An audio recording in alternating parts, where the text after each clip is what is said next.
In order to live an extraordinary and abundant life, you must focus on your internal battle and win within.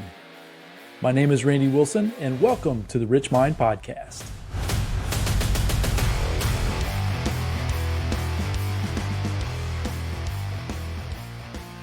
All right, everyone. Welcome back to the Rich Mind Podcast. And today, coming back with a super guest. I'm super excited about this conversation. We were just chatting before we hit record here, and we go back a long ways. We've just recently been reconnected, and I'm super excited to get to know our guest. His name is Jim Bishop. Jim is a certified coach by the International Coaching Federation and also a certified leadership facilitator with Blanchard.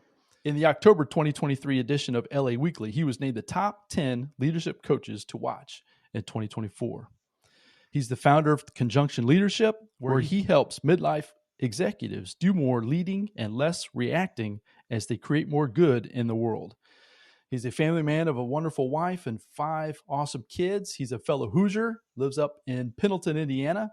If any of you are familiar with the Hoosier State, it's a little bit north of Indianapolis. But that's where Jim and I met. We were involved in a network marketing company back in the day, probably 2010, 11. I was trying to think through the exact time frame, but probably 2010, 11, 12, maybe something like that. So close to 10, 11, 12 years ago. And like I mentioned, we just were recently reconnected, and this is going to be a super fun conversation here we're going to have with Jim. So Jim, welcome to the show, man. Thanks for having me, Randy. Yeah. So as I mentioned there, we have a little bit of a connection back in our network marketing days, but I gave just the high level bullet point list of some of the things that you've been involved in, the things that you're doing. Take us a little bit deeper. Show us and tell us a little bit more about Jim, kind of where you are, where you've been. Obviously, I want to get to know a little bit more as well. We've been just recently reconnected, but yeah, I'm super excited to learn more about you. Absolutely. Well, I'm a reformed corporate warrior, 25 plus years in corporate America in various different roles, kind of working through the sales and marketing pathway to begin with, and then it ended up quite a bit of my experience in leadership development, leadership training, organizational design, HR type of structures, talent management, career pathing, and ultimately ended the career in life sciences with an executive coaching focus. And so, the long journey in that rumbling, a lot of experiences there. Physically was classically trained as a scientist to begin with, and ended up going into this people world, realizing that the science was the easy part for most people to solve, but the people were the hard parts. After having worked in corporate America for that long, picked up some of the greatest examples of leadership and probably some of the most tragic examples of leadership along the way. Watched many leaders thrive while some other leaders, what I would say is dived. I know the appropriate word is dove, but thrived and dived. And at the same time, started gaining lots of lessons myself as I was leading teams and organizations. The pandemic of 2020 and all the social unrest of our culture during that period of time, coupled on with the reverberating challenges from the hashtag Me Too movement.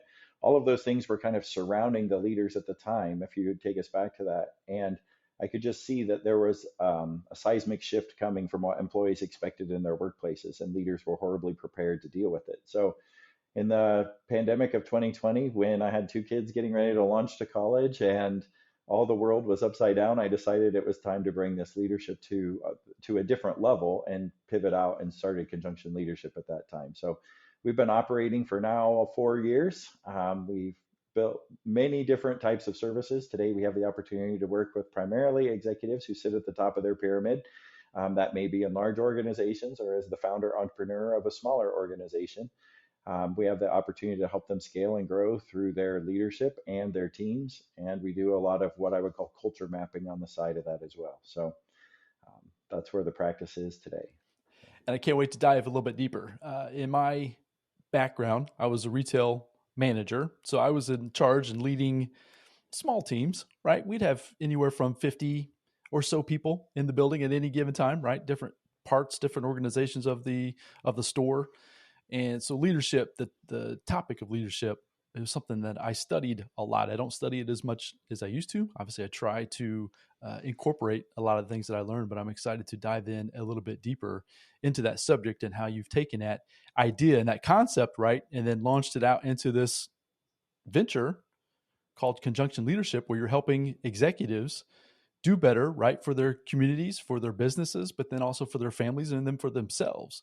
Can you tell us a little bit more about what that looks like as far as, like I mentioned, they might be studying leadership, but I think you come to it with a little bit of a different slant that might be, perceived as a little bit different, but at the same time could be so impactful.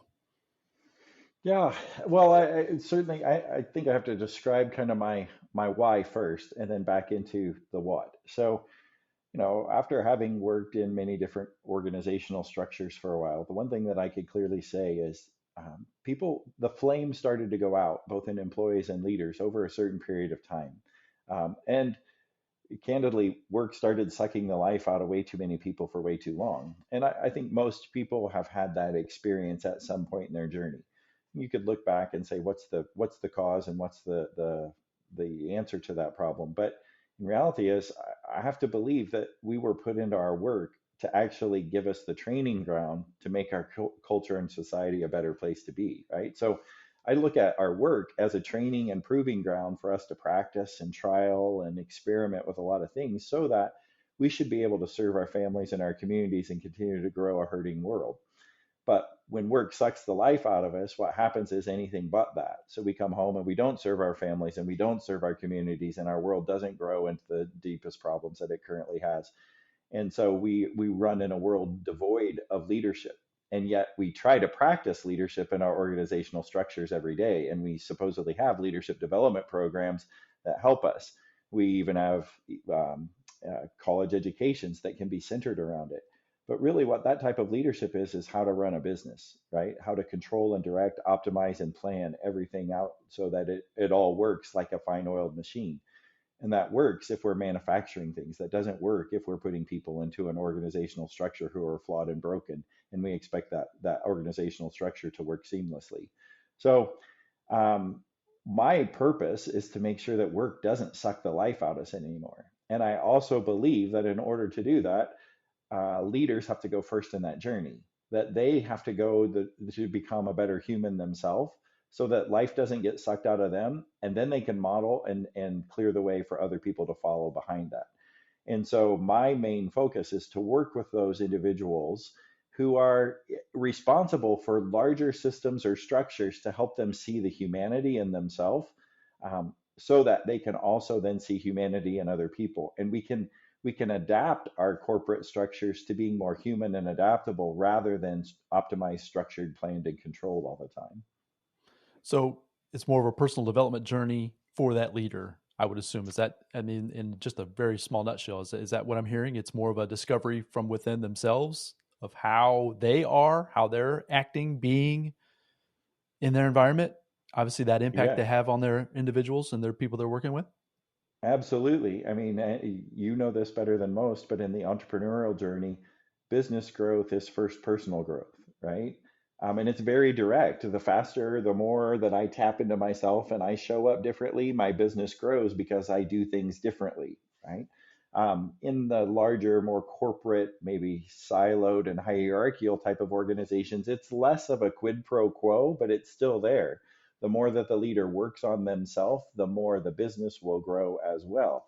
But what happens is there's just many more layers of translations and a lot more separation from the front line where revenue actually is generated in a corporate structure. So people won't attribute it that deeply or that directly. But I have to believe that when I work with a leader, they may come to the coaching conversation because they're having a difficult conversation with an employee, or they're having a challenge with their board, or they're seeking their next round of funding and they have a business presenting challenge.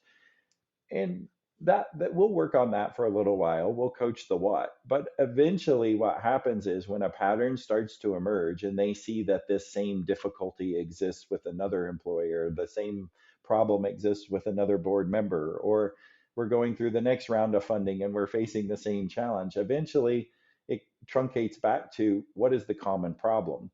And what I do as a coach is, there's a lot of annoyances in our systems. There's a lot of things that we can get frustrated with, and we try to point the finger outward and control all of those things so that we get our way. And in reality, is over time, the most controllable thing, the harder thing, but the most controllable thing is to operate on ourselves. And so if I can get a leader back into the center of their own power and their own accountability, then they can choose to show up differently in each of those situations and change themselves so that the situation changes itself. But they can't control all the other variables that make that situation change. What they can control is themselves. So in my coaching relationships, we really do take a whole person perspective. And oftentimes the problem really isn't the problem. The problem that they're focused on isn't the thing that's really causing them the biggest issue. Particularly with my male clients, they just have a tendency to overemphasize their importance at work and underemphasize their importance in the other relationships they have in their life, because work to them is probably the most controllable. But navigating complex emotions with other family members or navigating complex situations in their community are things that they just don't have enough practice with, and they don't feel like it's as controllable. So their default mechanism is to come back over to the box of work or vocation and over focus in those buckets. Love that. So taking control on the Rich Mind podcast, I'm talking about that all the time. Taking control of that inner chatter, that inner dialogue, those emotions, those feelings, understanding that they're there. I say it all the time. It's the hardest work I've ever done in my entire life. But if what I've discovered, and I'm hearing this through what you just described, is that the harder I work on me, on myself, and in those categories, the better my outside world, my 3D world, begins to become. Better relationships with my wife, obviously, then with my kids, being able to show up and have this conversation with you today, Jim. It's an amazing thing that if you can get that reflection back on and turn on those receptors, maybe, I guess, those intentions to become a different individual, how that can really impact people going forward in all aspects of your life. Like you said, you don't necessarily have control then of the people, the pieces, right, of the outside world, but at the same time, it absolutely is impacting them in a positive way, and that's beautiful. That's awesome. Yeah. I tell people, I mean, resilience is the word I tend to use because that's what it resonates with most people. And we want to be resilient through turbulence. And if there's anything we're living through right now, is a lot of turbulence in our environment, right? And when things feel turbulent, what people do is they grasp onto control. And it seems logical to try to control the situations around us because it feels out of control. We don't know what to do about the politics. We don't know what to do about the culture. We don't know what to do about our home life sometimes. So we try to control all of those things.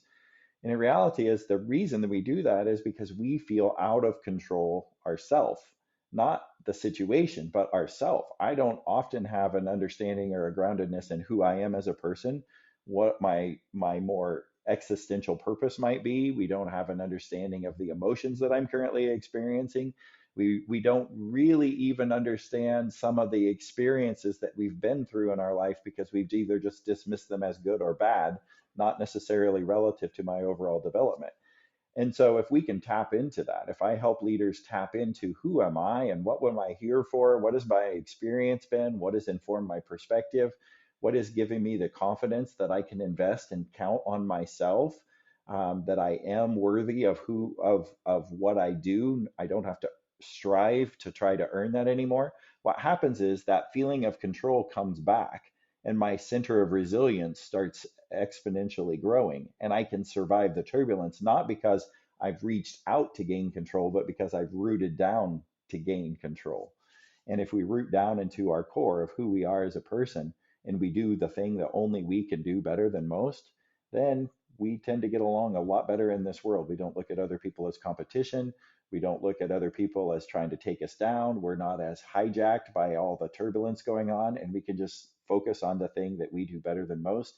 And guess what? In entrepreneurial sense, that means your business exponentially grows. Love that too.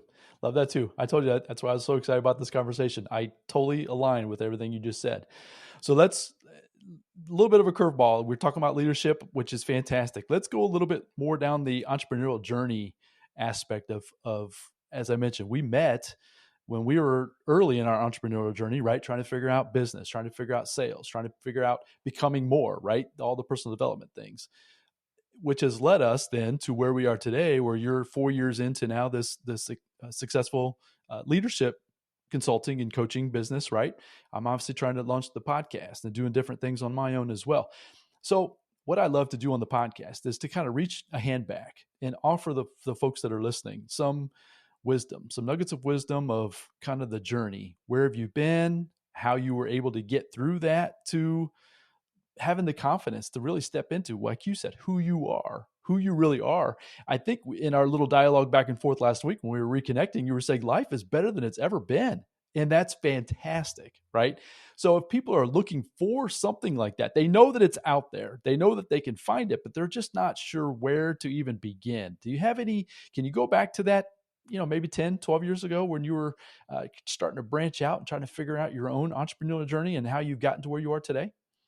Yeah, I think my entrepreneurial journey probably goes back longer than 10 or 12 years, to be honest. I was raised in a very entrepreneurial family. Like many generations before me have never worked for someone else, they've only worked for themselves. Um, my journey was different than that. I went to school, got my master's, and believed that my education was going to propel me forward into a successful career. And I tended to put a lot of my identity in my intellect and in my ability to relate to other people. Um, and when people told me you had intellectual aptitude or you were really good in school, then I just kept going to school and I got a master's. And then when I got done with that, I decided I would go use that master's. And then I started following that path and putting my agency outside of myself to give other people the opportunity to affirm what was inside of me. Right. So I became smarter. I worked harder. I did all of these things, which allowed me to feel good when other people recognized that. But what I wasn't getting was that sense of personal autonomy in my daily life, the way that I wanted to build my life. And it honestly took me 25 years in corporate America in a corporate role to try and find that. I knew every now and then I would bump up against the edges and I would feel that, the feeling of imposition that I was doing things to please other people didn't feel right to me, or the feeling that I was working outside of the boundaries of what I wanted to commit to myself about doing, the extra hours or the extra travel or the nights on the road. Those things did not feel good, but I didn't take account of what it was doing to my soul or my inner being. I took account to I'm the protector and the provider for my family, and I've got to do these things because that's what's required of someone in such a role. It was in this kind of overall feeling of maybe the clothes were getting a little tight, almost as if I had outgrown some things, but I didn't know exactly what. That all started to rumble about the time that you and I met. And there was an itch I was trying to scratch. Network marketing entered the picture, and it was an opportunity to say, how could I build a business that didn't require a lot of investment or overhead capital, right? Somebody else was providing the product. I just had to build the relationships and build the business. And it was scratching something that was coming alive in me, the fact that I could, one, be in control of my day, two, I could be in control of my family, and two, I could do those two things together. um, and while I was doing that, I could build a pretty successful income along the way, and all it required was me to be me, not me to be what somebody else expected of me. Those were some of the I guess boundaries that were starting to fall down around me, and I could see a bigger picture. And I also reflected back on my childhood. Like I'd never witnessed somebody going to work and working for someone else. I always witnessed our family being able to do things um, while my parents earned income, right? So that to me was something that I kind of held on to and really wanted. um, Now, what I see in myself, and I also see in many of my clients, is sometimes you don't choose this because it feels very uncomfortable. Sometimes it chooses you, and you have to step into that uncomfortable nature, right? So, unfortunately, I worked in the people world of business. It's not a revenue generating center of the business. That meant 3 times within 4 years, my role was deemed redundant, meaning that it was going to be restructured. And so, yeah, there's an opportunity to find something that's close or tangent to what I was doing and hang on and hold on for the next opportunity and hang on and hold on for the next opportunity. And then by the third time, I'm thinking, do I really want to hang on and hold on any longer? Right. Um, I moved to the parent company of our subsidiary, and I thought, well, this will be a nice change. I'll get to reinvent myself and learn something new. And I got some tremendous, tremendous experience that I will never, ever regret. But at the same time, the clothes still were a little too tight, right? The autonomy still wasn't there. If anything, the expectations were only bigger, and the audience that I was working with was only more demanding. And so I started to scratch and feel really itchy on the inside. And I didn't know what that meant. I didn't know what that feeling was. I just knew that something wasn't aligned. Um, a couple good business coaches, a couple good personal coaches along the side of me at the time helped me kind of see that there was more inside of me than what I was giving myself credit for. I thought my worth came because of the brand that I worked for. I thought my worth came because of the business card that I carried. I thought the reason that people listened to me was because I had done these things for this company. What I realized through that journey was I was worthy because I had these experiences. I was worthy because of my childhood experience. I was worthy because of my educational experience. I was worthy because of my foundation of who I was as a person and my understanding of what I was bringing to the world. And it became much more comfortable for me to bet on myself than it was to continue to bet on the company who was betting on me, right? That's very indirect. Every day going to work, trying to play part of the game to help other people know what you did and what you were doing so that you could be talked about in a room when you weren't there. That was draining me. But when I finally realized if I bet on myself, all of that goes away. So fast forward, what I learned in network marketing, certainly valuable. The relationships I picked up in that, certainly valuable. The relationships I picked up in 25 years of corporate America, invaluable. And in 2020, when most of my clients were trying, internal coaching clients were trying to figure out who they were and what they wanted to do all over again, and whether or not this pandemic was serving them or they were serving it, what the and we can all see now the great resignation was right thereafter. What was happening was a lot of my clients were choosing to go external and they were choosing to go to another employer and they wanted to take me with them, not in a physical employment sense, but in a contracted coach sense. And I could see that there is a pathway and a runway here for me to build a business off of this. It just would require that I separate so that there was no longer a conflict of interest. So in 2020, when the world was upside down, I chose this was the time I was going to bet on myself. Now, everyone loves the rag to riches story, right? They love the this worked and just look at me and it was a perfect success. And I will say it was much better than I had ever anticipated. But what you alluded to was a lot of the mental games start coming in, right? The security of a every 2 week paycheck is now gone. What does that mean? Well, one, it means I have multiple clients and I'm not beholden to a single client anymore, a single paycheck. Well, that doesn't seem all that bad because before I was subject to someone's choice whether or not I got to stay or I had to go, and I was a single source of income. But there is some insecurity there with thinking that that was stable. Now, what I have is not stable. And then there's the mind game of also wondering, like, what happens if I quit? What happens if this doesn't continue? What happens if, right? And all the what if abouts that go in the back of your mind. Then the dream demons and the belief bullies, I call them, start setting in, right? Like, what gives me the right to be able to do what I'm doing? Or if I want to do this and get bigger or grow stronger, grow more, oh my gosh, look at all the things that have to happen. Like, I don't have a corporate IT department behind me anymore. I'm going to have to figure out how to use these things, right? And there's hurdles and challenges and all that, but it comes back to the central thing is I'm not going to fail because I bet on myself.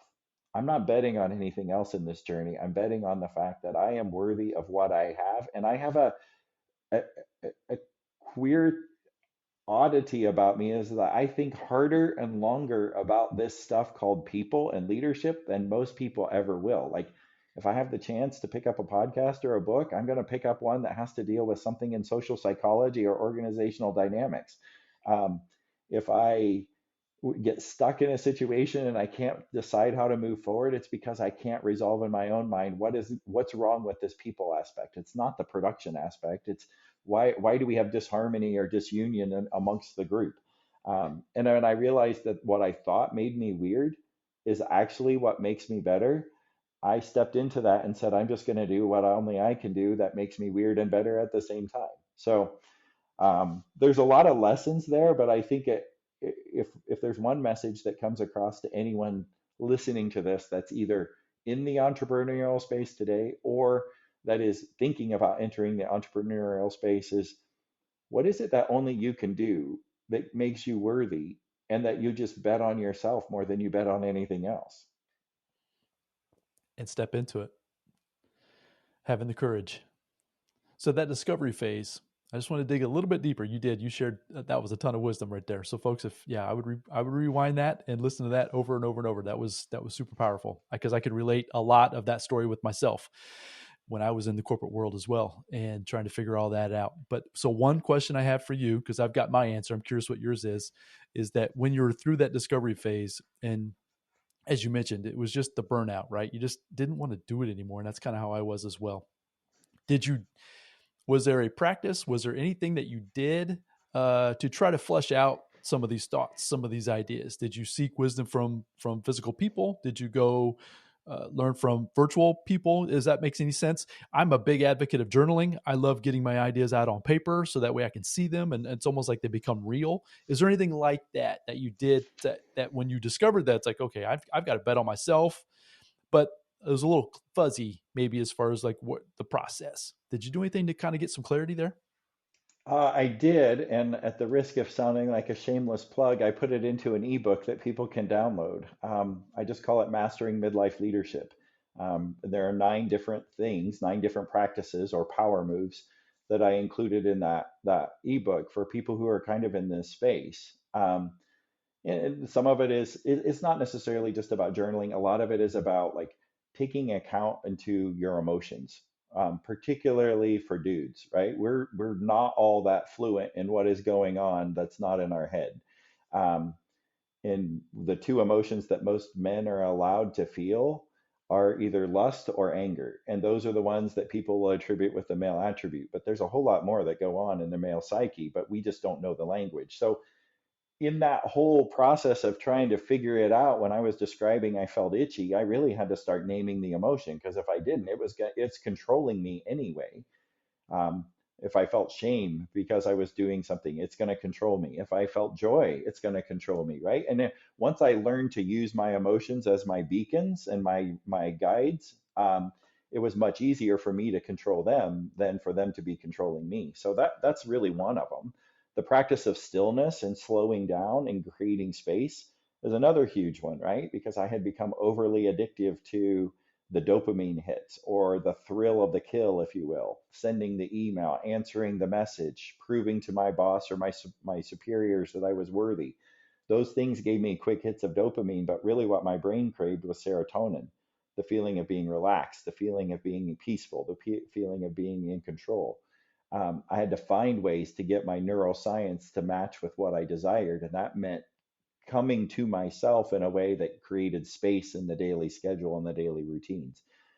There are many other practices out there that I think are helpful. Like I said, I included them all there, and we probably don't have time to go through them all, but um, just getting into a pattern, a rhythm within yourself is probably the biggest one. To know to get quiet, to be comfortable with the things that aren't comfortable inside of you right now, and to just let them be. To understand that journey is a journey, not a process of the burning bush moment when it all gets revealed to you that this is exactly what you're supposed to be doing.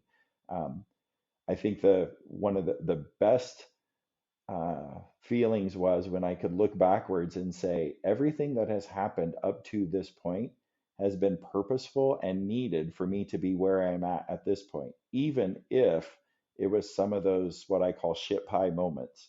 Even when you found out your job was going away, even when someone in your close social circle died, even when you hit rock bottom in some of your emotional states. Um, I think those are the moments when I look back and I go, those things were actually there to help shape and guide to where I'm at today and develop the relationships that I needed to make this successful. So, um, another part of the journey that is uncomfortable to talk about, but I think it needs to be talked about in this is sometimes the process of becoming feels a little bit like you're falling apart, right?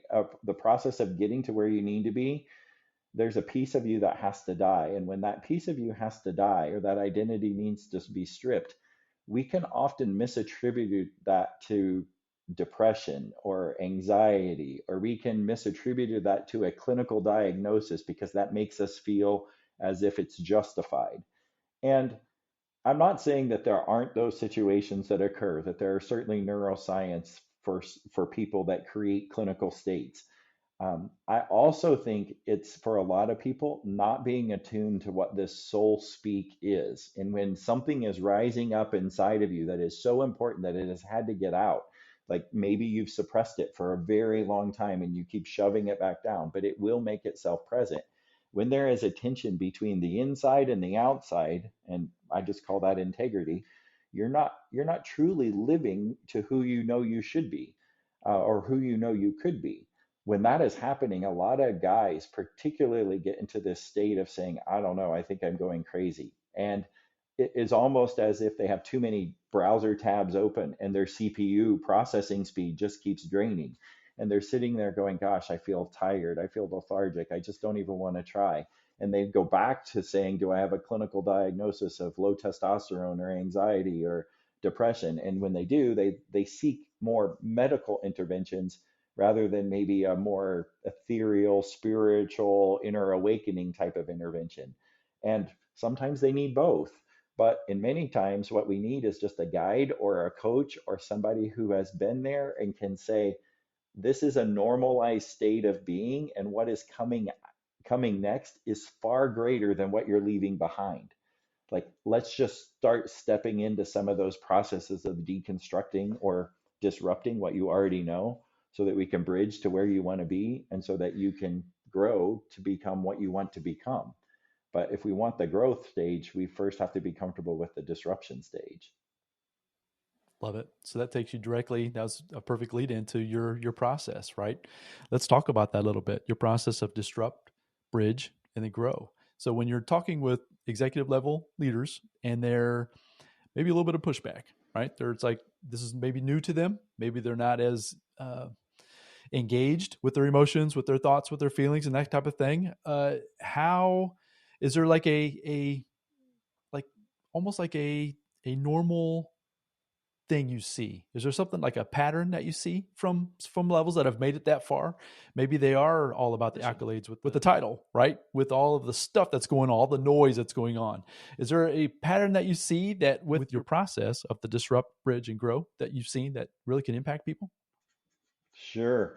Let me answer that in several parts, right? So I told you I kind of grew up in corporate development, corporate training, leadership development, right? So that what that meant is for many years I put butts in seats, and we did training programs, and we called it development. And for certain levels of leaders, it would work, right? Maybe if I've never been a manager in my first level of experience of managing people, there's some disciplines that I can learn or some skills that will help. Maybe even as I move from manager to a leader of leaders, there's some things that I need to learn and some whatever. But as you move up in that journey, what I would experience is training was less effective for certain people.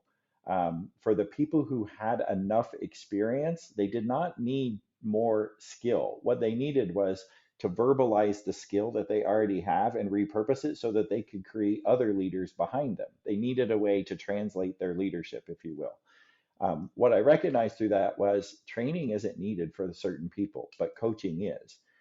Coaching is really about less of me holding someone accountable and more about helping them hold themselves accountable for the things that they could be doing but aren't, the things that they know will get them to the better future but don't.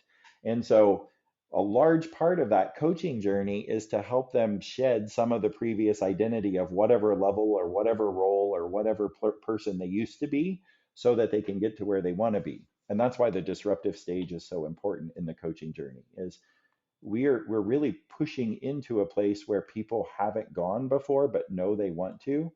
And when you just haven't done it before, there's fear and insecurity, just like stepping into entrepreneurship, right? There's all the belief bullies and dream demons that get in the way. There's all the people in your life that want to pull you back and say, just be comfortable doing what you're doing. So you have to change the internal way that you see yourself or the sense of identity so that all of these external things can start falling into place later on in the journey. So That's the first way that I would answer that question is why does this process work and how do we use it? Well, it doesn't work in training. There's no way to teach someone this stuff.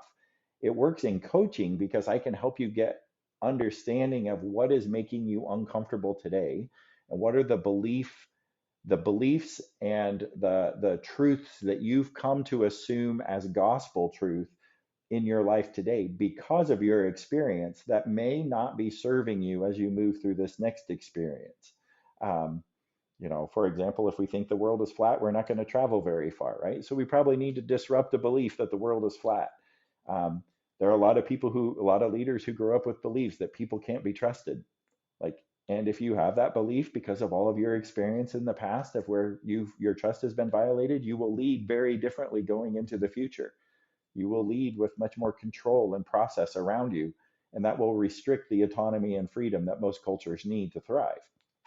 Um, so we can get down into the nitty gritty of a person's story and understand where those beliefs are coming from, what needs to be disrupted, so that when we get to the bridging stage, we can paint a crystal clear picture of what tomorrow needs to look like for them, so that they have much more reason to jump to Forever Island rather than Today Island, right?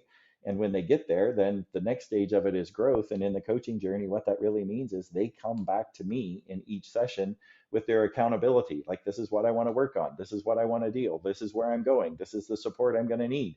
And all they're doing it really by the time we get into that, they're like, why do I need you? Because I'm doing all the work. And I'm like, yes, that's exactly what you're doing is the client does the work and you move to your better future. I'm just here to hold your dream for you a little bit tighter than what you could hold it for yourself in the midst of living in your own head. Shine the light on it, right? Show them that what's possible, right? And like you said, just kind of let them keep stepping into that dream future. That's super cool. So when I assume that you get a little bit of pushback from the beginning. So the process of getting somebody, how engaged do they have to be from the beginning? Like, if I assume if someone's reaching out to you, Jim, they're at the point where it's like, all right, something's got to change.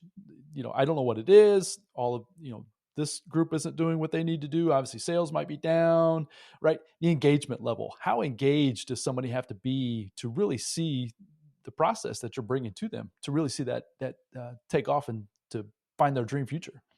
Yeah. Um, I'm gonna, I don't want to not answer your question, but let me first describe maybe the ideal client and where their archetype is.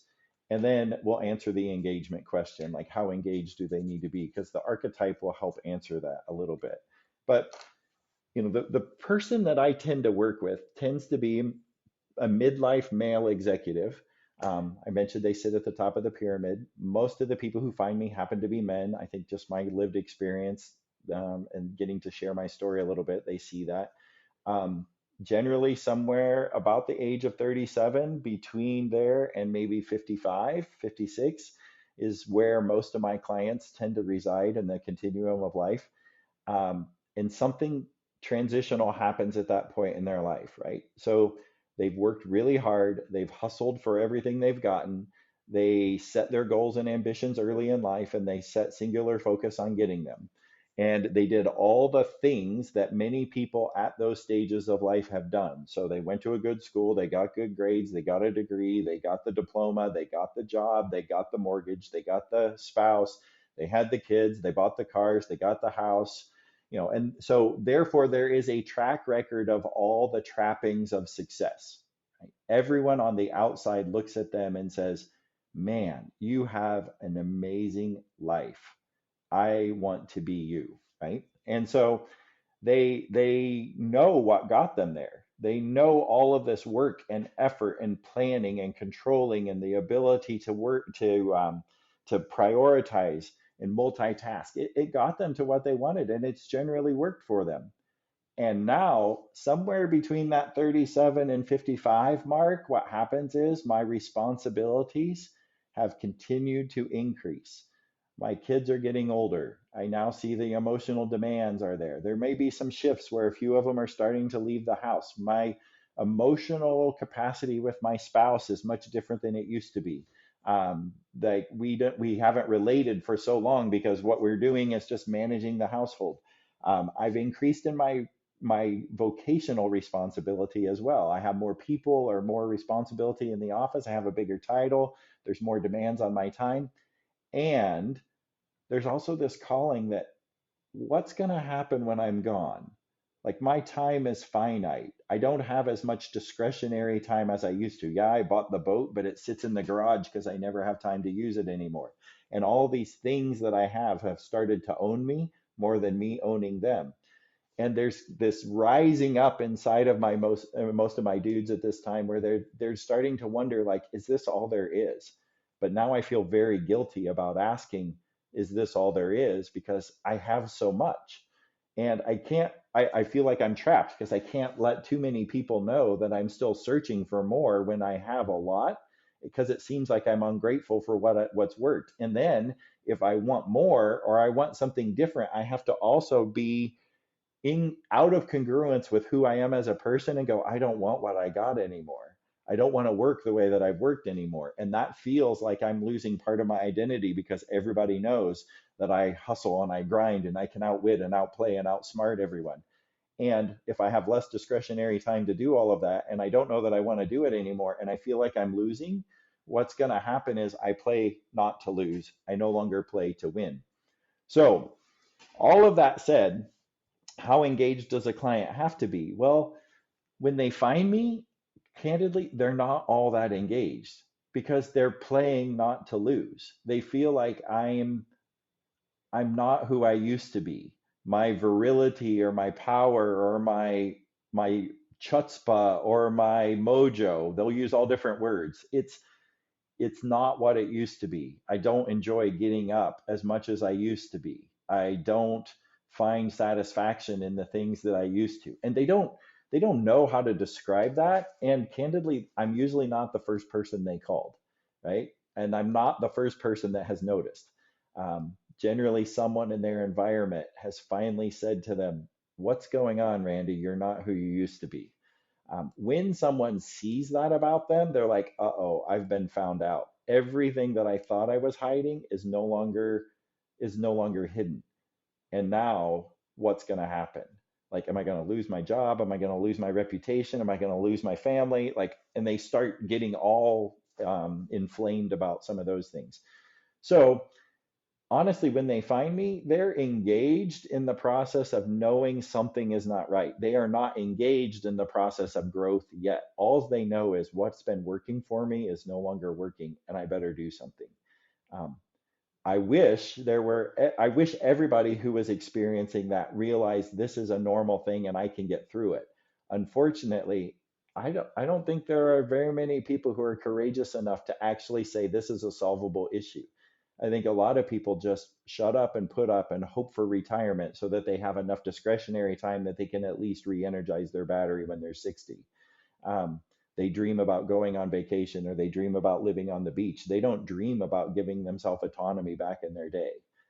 They don't know what that looks like. And so that's where this rumbling of, if you're feeling out of control, let's put you back in control of who you are as a person and what's made you and where you're going. So does that help answer the question on engagement? Yes, it did. Yeah, it did. So that's fantastic. I love how you went there and bridged that gap for me, right? As far as paint a little bit more color into that question and answer it even a little bit better. So, can you think of, and I'm kind of putting you on the spot here, and hopefully you can come up with something. I assume that you can, but can you think of a success story, right? Can you think of a client that came to you that, without naming any names or anything like that, don't need to get into the specifics, but can you kind of give us some texture of a story where they came to you with this issue, you helped them, right, through your process, get them to this dream or a better outcome that they can even imagined when they first met you? Yeah, all of my clients have success stories, and I love that's the best part of my job is I get to be a part of them. I get to be witness to the rebirth and the rejuvenation of a leader, and more broadly, the impact of that leader across their teams and organizations and their community. Um, so, you know, classic archetype I just told you about, the background and the situation is this individual is a very intellectually astute individual. Never, it didn't, it started with an internship, Started with a guy that could fix all kinds of things and displayed a lot of technical competence, not without the degree, but just because he was a natural tinkerer. Worked his way through the internship into a full-time position. That company put him through college so that he could continue to provide value to this organization while he got his education. After getting his education, moved into several different managerial positions and worked his way through a division of the organization and then another division of the organization, not because he had the technical competence, but because he had the intellectual competence of being able to learn and amass all these types of things. Rose to the level of finally being the CEO of this large organization, multinational organization. Again, with the identity that I am a very intellectual person and I'm smarter than most people, and I have amassed a lot of information through this organization. Rises to this level of CEO, and the board also recognizes he's not been a CEO before, so they decide to hire a coach. Um, he was aware of the opportunities before him. He was not aware of his proclivities or his patterns. And so I use a couple instruments that help us map our reactive tendencies of how we've learned to show up in the rules or what we believe are the rules of the world. And then it helps us identify what are our creative opportunities to move into a self authoring future. Um, Through this experience, this individual realized this ability to be smarter than most people had helped him in many ways. And yet, in the role of CEO, it was actually hurting him. His presenting challenge really was, I have way too many direct reports and I don't have enough time, and everybody wants time on my calendar and I don't have enough calendar space to do it. And if I'm going to do all the strategic leading part of this and the communication of the vision and enrolling of the board, I've got to get rid of some of these people, right? And that was what he wanted to do was let's figure out how to downsize my executive team. um, we get into it and we realize this over ability to be smarter or over identity of being smarter than most people is ruining it, because when people come to him for advice or support, what he does is tell them the answer because he's smarter than them. And when he sees an opportunity that maybe the sales and marketing team aren't doing what they need to do, he wants to add a new sales member to give them capacity, so he starts searching for the new salesperson because they're not competent to hire a new salesperson. When the R&D team needs to come up with a new product to help bridge the gap or close the plan, he's conducting the meetings for the new products planning team and organizing the agenda to bring people in all around the world. Well, where all of these things are consuming the calendar time, they're not allowing him to do the executive functioning that he needs to do. Well, why? Where is it coming from? Well, in reality, is because he's overly identified with being an intellectual individual who is smarter and winning most arguments on his intellect.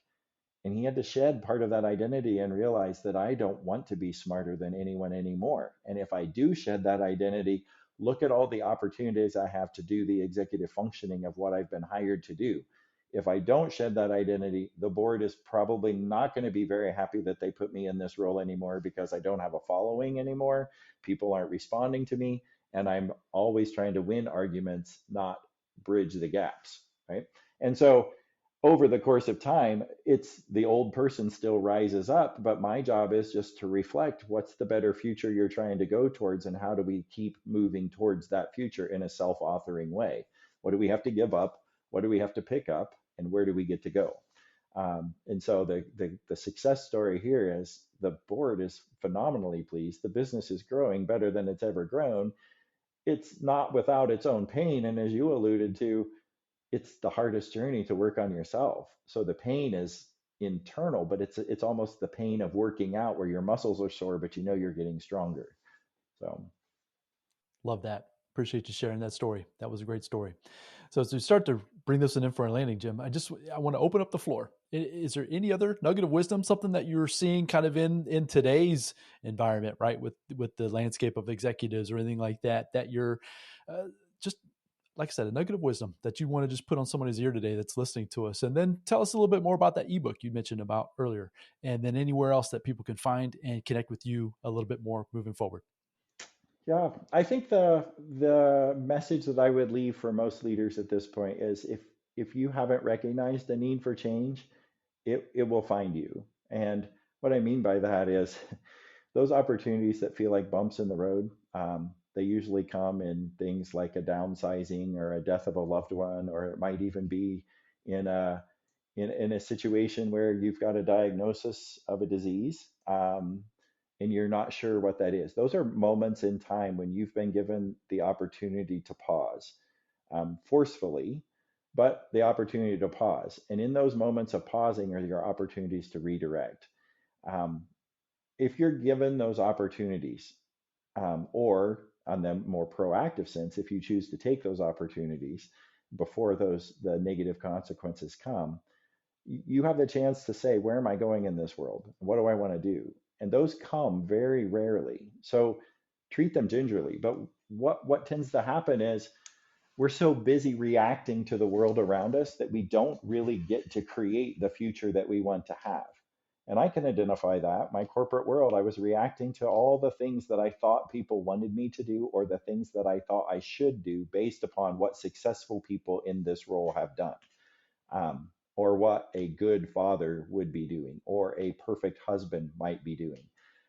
I compared my life to the highlight reel of everybody else's Instagram feed, and I started realizing I'm not that good. So I should be doing this, or I need to be doing that. But I never put myself in the center of accountability and said, I'm going to create this future. When you step into that place of creativity and putting boundaries around the thing that matters in your life, and you put boundaries around the needs that only uniquely you have, what happens is you'll step into this self-authoring future where you realize the personal accountability and the peace and the joy that I've always wanted were always there. I just never took responsibility for making them happen. And it's not going to. The vacuum is not going to the vortex is not going to allow that to just emerge. You will have to step against the vortex and make it happen. And that would be my leave behind message for him. Yeah, where can you find more about this? I mean, the easiest spot is the website, conjunctionleadership.com. If you just like to hear more of my expository thoughts and ramblings, I post regularly on LinkedIn. You can find me under just my name, or also Conjunction Leadership. I post both in both places there on LinkedIn. We have a little bit of Facebook and Instagram presence, but mostly most of my content is going to come through that. If you want to download the ebook, there's a click on both on my LinkedIn and on my website, conjunctionleadership.com, where you can get it. If you can't find it there, or you get lost in it, just send me an email, jim@conjunctionleadership.com, and I'll send you a link to it. Once you do that, you'll also get subscribed to my newsletter. It's, again, more ramblings and musings about what is needed in the world, as it relates to leadership, both personal and corporate, for us to be able to move to a more blissful coexistence as humans. So, in the journey of becoming a better human, and the journey of creating better humanity, we have to first become a better human ourselves. So. Love that. Personal responsibility. That's super key. And that's something I advocate for here on the podcast and with what I do as well. One thing that I just wanted to tie on there is the ability to respond versus react. When you have personal responsibility and you are taking control of those internal dialogues and everything, the emotions, it allows you then to respond to situations versus react. And I love that, how you shape that there towards the end. So folks, I knew this was going to be such a fun conversation. Jim and I, like I said, we just recently reconnected after 10 years, let's say, of kind of falling apart there. And it's too bad that it did, right? This has been so much fun. I loved our time together back in the day, standing up in front of groups of people and sharing the message and learning how to speak, and just all of those things. It was just so much fun back in the day. So folks, I hope you found this conversation super valuable. Reach out to Jim. As he mentioned, you can find him on LinkedIn. It's probably the most prevalent place, but find him, get his ebook, get onto his newsletter.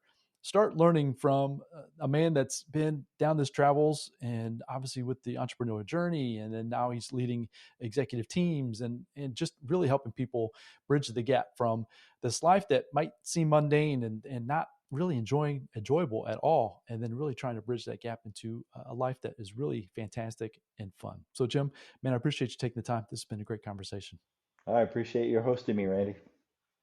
Fantastic. So folks, go out there, have a fantastic day. Focus on being great. I look forward to bringing back the next guest to you again very soon. Until then, bye now. Thank you for joining me on the Rich Mind Podcast. And remember, your external world is a reflection of what's going on inside of you. So focus every day on that internal battle and win within. Until next time, my friends.